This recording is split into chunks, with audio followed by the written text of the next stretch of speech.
Susie, your piece on this subject makes it clear that the UK is at a bit of a crossroads right now between digital freedom and digital control. How would you describe that tug of war in your own words right now? What's going on over there? Oh, good grief. It's ridiculous. So digital IDs were not in the manifesto, in Labour's manifesto. They haven't been discussed. There's been no public consultation. Nobody's asked for it. Nobody wants it. It's not needed. And the reasons why they're telling us that they need it, they just don't need it. So they say now that they're linking it up to the boats crisis, that they want to have digital IDs because we've got lots of people coming into the country illegally. It doesn't make sense. We have work visas and documents for these people. It's just one of those things where they try and create this perma crisis and then just usher in some form of authoritarian dystopian nightmare just to try and give people a sense that they're actually doing something, when in actual fact it's just a perfect excuse for just controlling people. I mean, the whole thing is actually quite ugly and quite disgusting, but I don't think Keir Starmer really understood. Oh no, your membership is I don't think Keir Starmer understood how upset people would be about it. I mean, you said 2.7 million. That's what I put. It's nearly 2.9 now since I wrote this article. So, yeah, Wow. I think he underestimated the extent of the backlash. Yeah, I mean, I'll be honest, I'm a little surprised because I love it when my girlfriend makes me carry multiple Apple ID tags. So I don't know what your guys' problem with all of it is. Now, you talk about Britain holding over 61,000 Bitcoin, yet refusing to treat it strategically. What does that say to you about how policymakers are actually viewing Bitcoin versus how they talk about it over there? Okay, so largely I still think that they think it's a joke. And when I say they, I'm talking about MPs. MPs are normal people that read the mainstream media. They've been affected by the misinformation that's been in the press. So they still have all the lazy stereotypes that people associate with it. Bad for the environment, it's a Ponzi scheme used for criminal, blah, blah, blah, blah. They don't think it's got any intrinsic value. They don't understand it. So we've written an open letter to our Economic Secretary of the Treasury. We don't want them necessarily to have, or we're not telling them that they must have a strategic Bitcoin reserve. We're asking them just to do a feasibility study.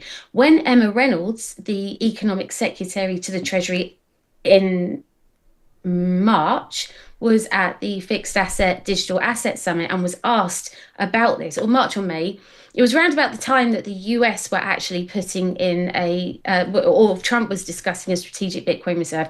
Somebody asked Emma Reynolds the question, will the UK consider this? And she just shrugged and just went, oh, it's not for us. So they're not even taking it seriously, and they're still citing volatility, and they don't really understand that actually it's less volatile than a normal tech stock. So, the old tropes are still Right. there. They're not moving on, and they're just not learning about it. Yeah, I'm having a hard time understanding why, if you own that much Bitcoin, I mean, third largest sovereign holder, I think they said in your story, you would think they would be more interested in learning about, I don't know, about it. What can they do with it? What problems does it solve? But instead, they're more focused on digital ID systems. Why do you think that is? Is it that just ignorance? Is it fear? Is there maybe something more deliberate going on here? I just don't understand. The funny thing is the individuals within the government, I think, are well-meaning. They go into government because they Hmm. want to make a change. And unfortunately, they are badly advised by civil servants.